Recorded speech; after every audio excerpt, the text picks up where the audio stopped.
Coming up on this Tuesday edition of Newsline at noon, Korea's ruling party accepts an opposition demand to set up a parliamentary committee to discuss the overhaul of the nation's spy agency. But opposition lawmakers insist the ruling camp should also agree to a parliamentary probe into the agency's alleged meddling in last year's election. In their first high-level security meeting Monday, South Korea and China agreed to closely cooperate to denuclearize North Korea. Plus, ahead of this week's international talks on Iran's nuclear program, the U.S. urges Iran to prove its nuclear development is for a peaceful purpose. Tehran tells world powers to stop making excessive demands. These stories and more on Newsline at noon.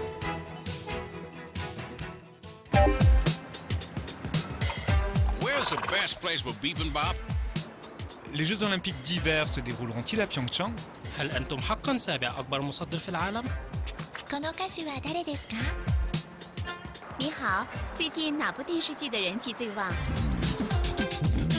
Korea is attracting interest from around the world. The more you know, the more you want to know. Dynamic Korea.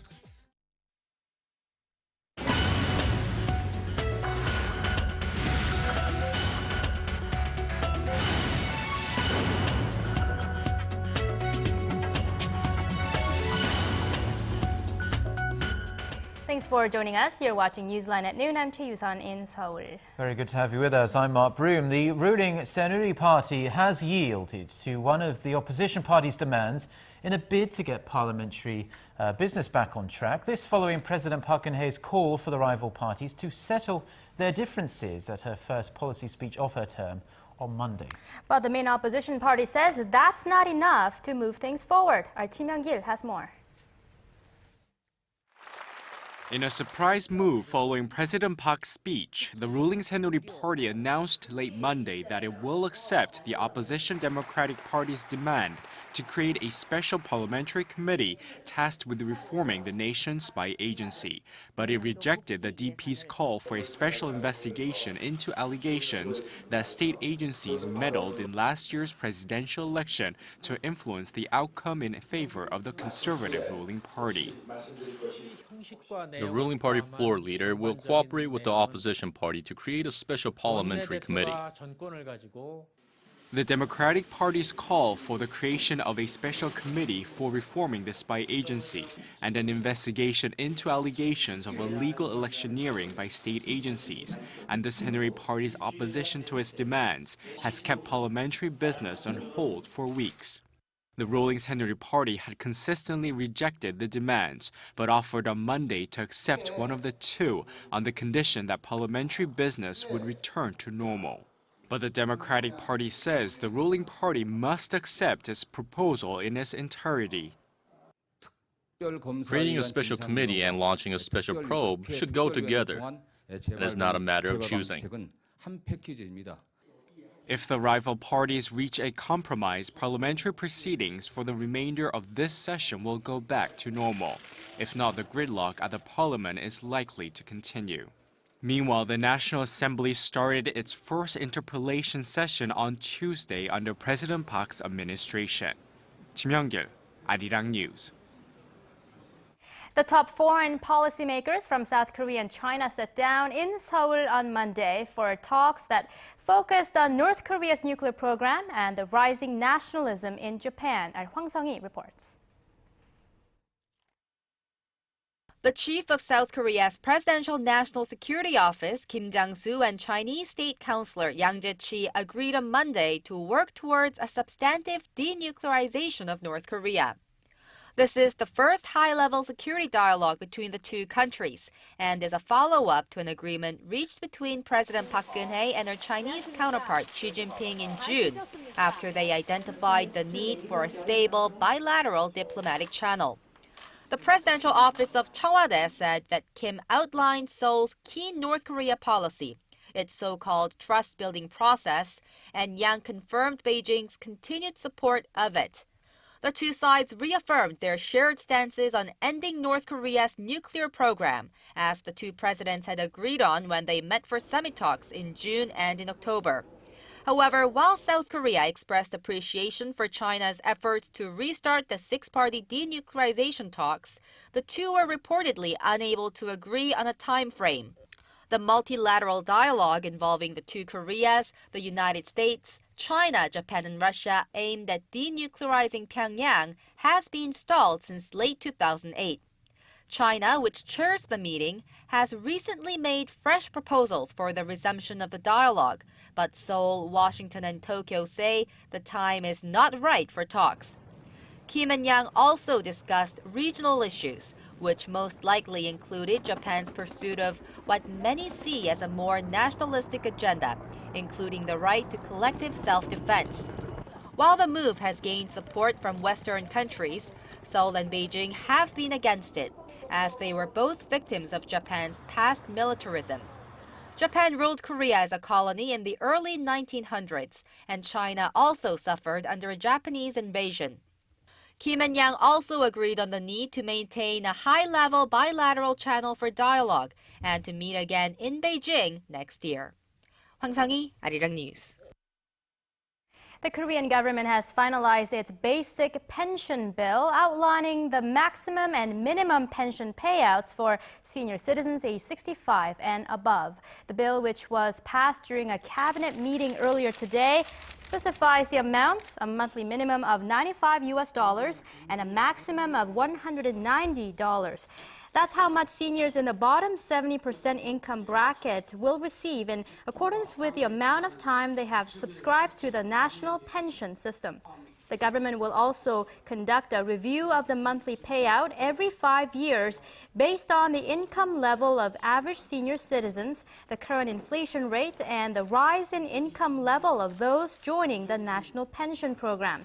The bill will be submitted to Parliament this week after the President has given it her approval. The Korean economy is on a relatively steady recovery track, and it seems this may be encouraging Koreans to dig a little further into their pockets to enjoy themselves. A recent report shows Koreans spent more on leisure activities in the second quarter than they did during the same period last year. Park Ji-won reports. New data by the Korea Culture and Tourism Institute shows Koreans spent an average of $130 a month on leisure and cultural activities during the second quarter of this year, up 3.2% from the same period last year. Considering average monthly income only rose 2.5% over the same period, and consumption in general only edged up 0.7%, the increase in leisure and cultural consumption reflects somewhat significant growth. The increase mainly stems from a major rise in spending related to package tours, camping, and sports products. However, monthly spending on books and performances in general edged down compared to last year. When analyzing the spending pattern by income bracket, those in the top 20% spent 11 times more on package tours than those in bottom 20%. In regards to the consumption of performances or movies, every income bracket except the bottom 20% spent more compared to last year. The report says while average spending on leisure and cultural products has increased over the past few years, more needs to be done to narrow the gap in leisure activities between the different income brackets, especially in the area of tourism. Park Ji-won, Arirang News. In the U.S. state of Virginia, the fight to call a body of water between Korea and Japan the East Sea and Sea of Japan is gaining momentum. Expectations are high that legislation to include both terms in school textbooks will soon pass. Connie Lee reports. Students attending public schools in Virginia could soon find their textbooks contain two names for the sea between Korea and Japan, East Sea and Sea of Japan. The push to include both names is gaining traction as legislation to require both terms in school books should pass the Senate and the House next year.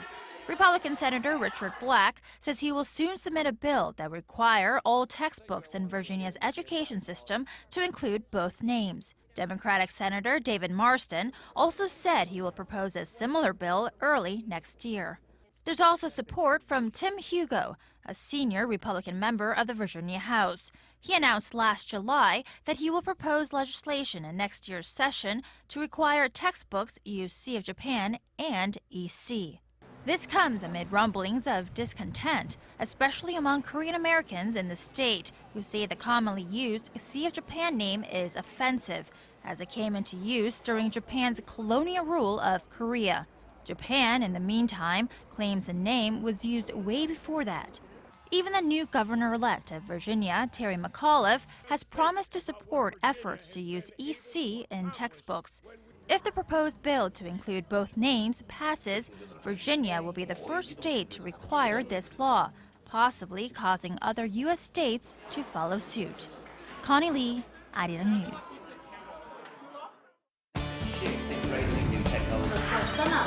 For your fill of Korean and international news, join Chae Yu-sun and Mark Broom every weekday at lunchtime.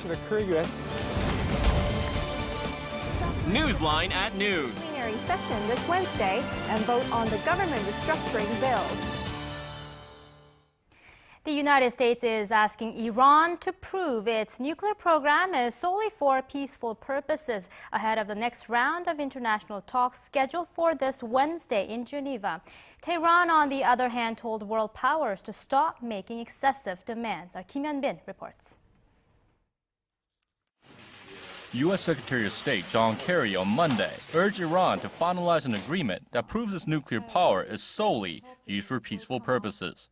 I have no specific expectations with respect to the negotiation in Geneva, except that we will negotiate in good faith and we will try to get a first step agreement and hope that Iran will understand the importance of coming there prepared to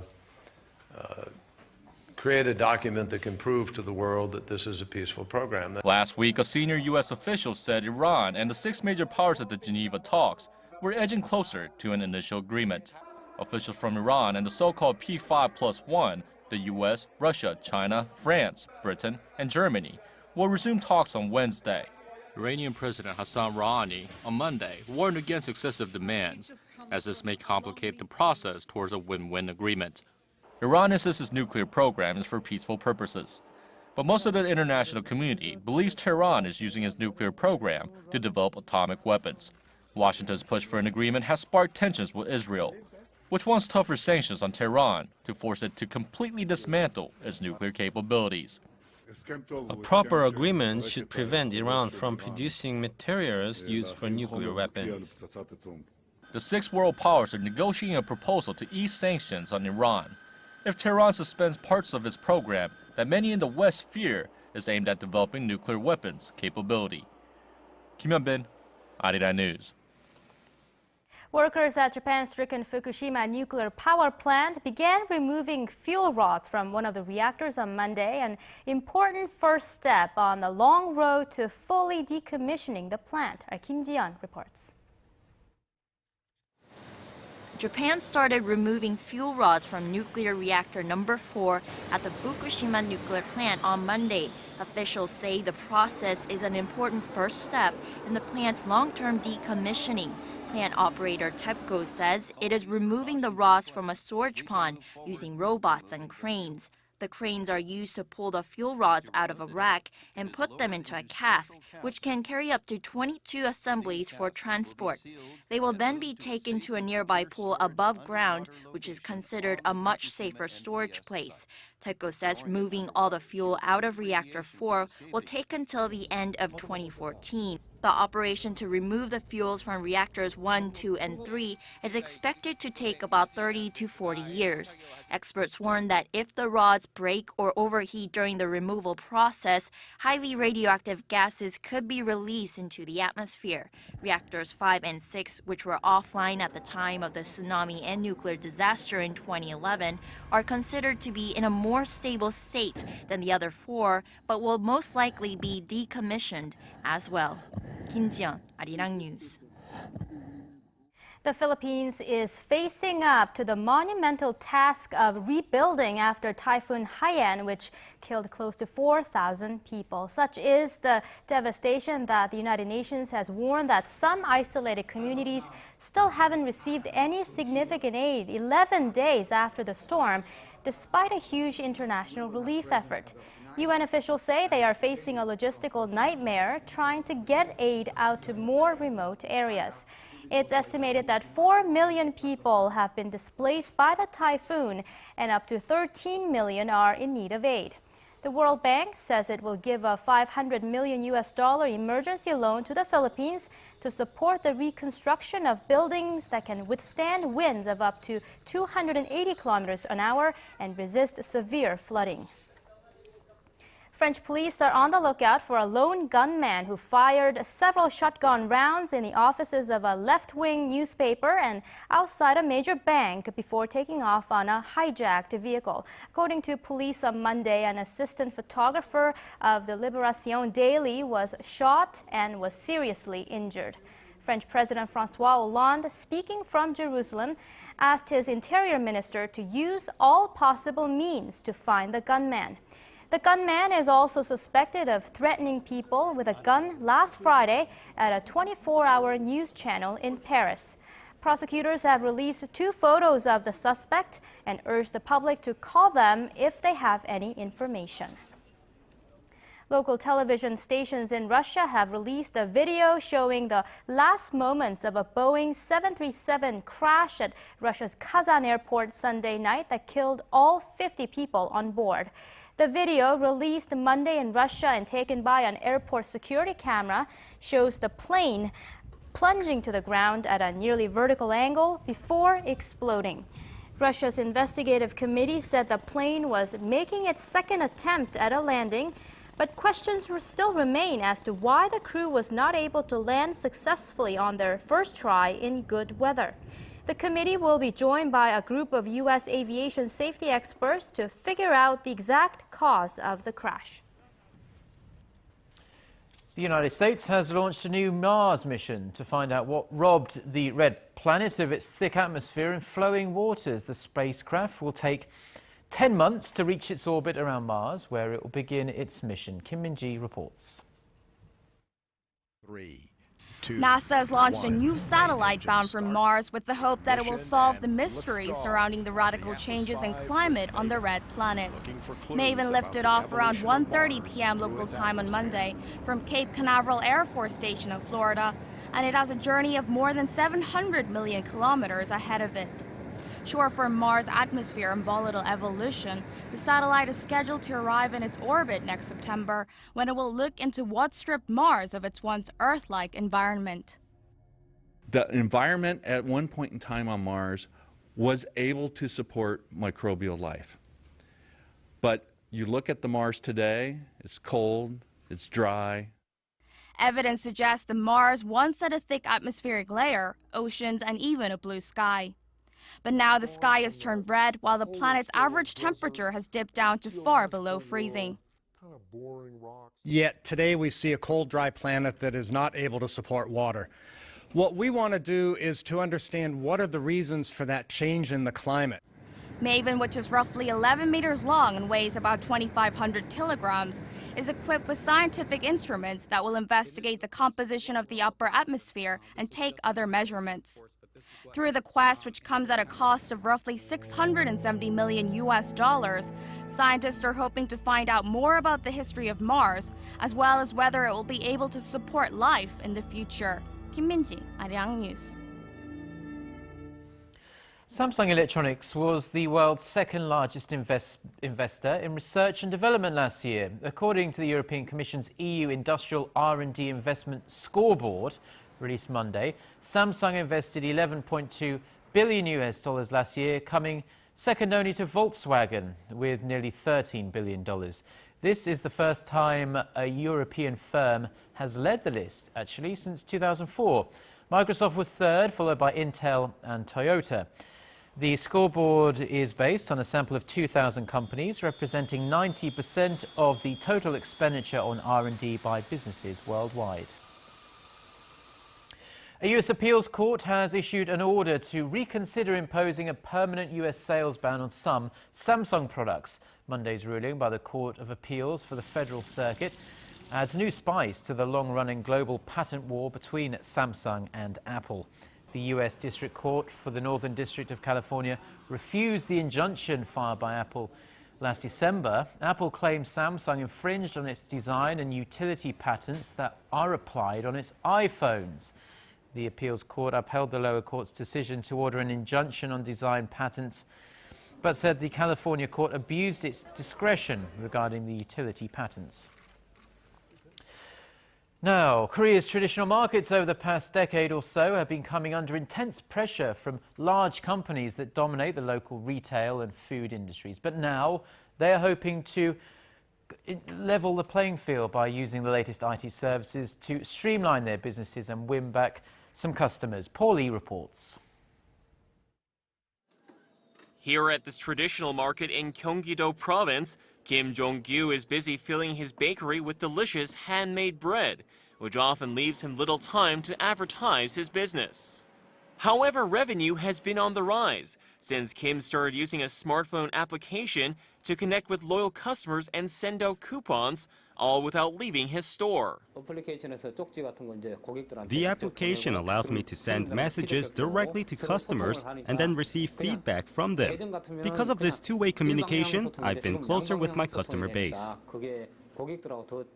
The mobile app was created by a local software developer in cooperation with the Ministry of Science, ITC, and Future Planning.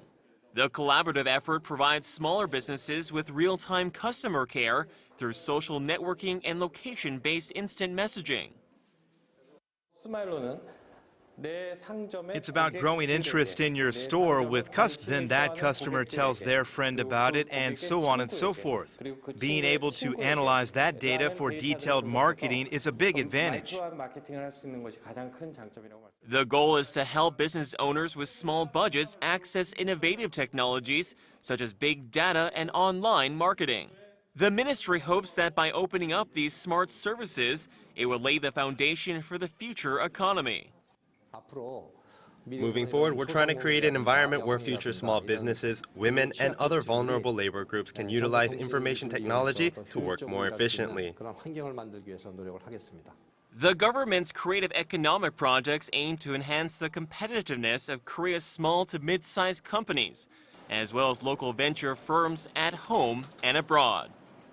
Paul Yi, Arirang News. Right, it's weather time, and Seoul received its first snow of the season yesterday. Caught me by surprise. Certainly. Yeah, let's see if there's even more of the white stuff on the way by checking in with our Lee Ji-yeon at the Weather Center. Hello there, Ji-yeon. Well, good afternoon, Mark and News. And well, I hope you guys enjoyed the first snow yesterday. And thankfully, the snowfall didn't cause any disruptions here in the capital. But it snowed heavily in Chungcheong areas and Jeollabuk-do and on Mount Halla on Jeju Island. In fact, there's still a heavy snowfall watch in effect in those places. So please watch out for the slippery roads. Well, this morning, we woke up to the coldest day of the season. And the chilly weather will continue today. Now, this weather is typical of what we'd expect in December rather than in mid-November. So be sure to bundle up tight and wear a scarf or a muffler, which will raise your body temperature 5 degrees. Well, most nations, we also woke up to cloudy skies and we will see the sun again this afternoon. But the lingering cold front will keep the chill in the air. And of course, gusty winds will make the sensory temperatures feel a lot colder than the actual digits. Now, tomorrow's temperature should be similar to today's, but the morning lows should be slightly cooler. And the afternoon highs will stay unseasonably chilly with highs struggling to reach 10 degrees Celsius. With that in mind, here are the readings for this afternoon. So we'll make it up to 4 degrees Celsius, which is similar to yesterday. That's 39 degrees in Fahrenheit, while Gwangju see a high of 7 and Daegu and Busan will get up to 9. Now let's see how other regions are looking. It looks like Jeju will get up to 11 this afternoon, and Daejeon and Dokdo will top out at 6 and 4 respectively, and Mount Keungang Arirang will be a cold -4. Now that's all for Korea, and here's the global forecast for viewers around the world.